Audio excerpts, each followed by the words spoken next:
অনেক সময় দেখবেন নিজে খাওয়ার থেকে অপরকে খাওয়ালে কিন্তু তার শান্তিটা বা তৃপ্তিটা কিন্তু নিজে খেলে সেটাই আসে না। অনেকেই জানেন প্রতি শুক্রবার করে আমার কাছে একজন কাকু এসে খান, কিন্তু উনি শুক্রবার না এসে চলে এসছেন আজকে শনিবার।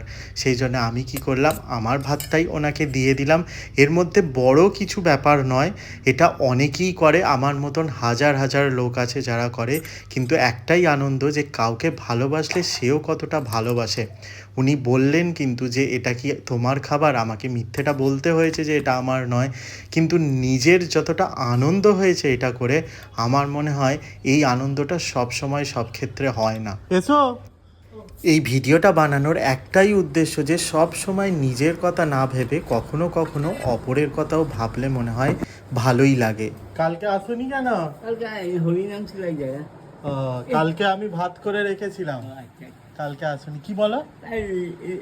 এগুলো তোর থেকে দিলে? না না, ঠিক আছে তুমি নাও।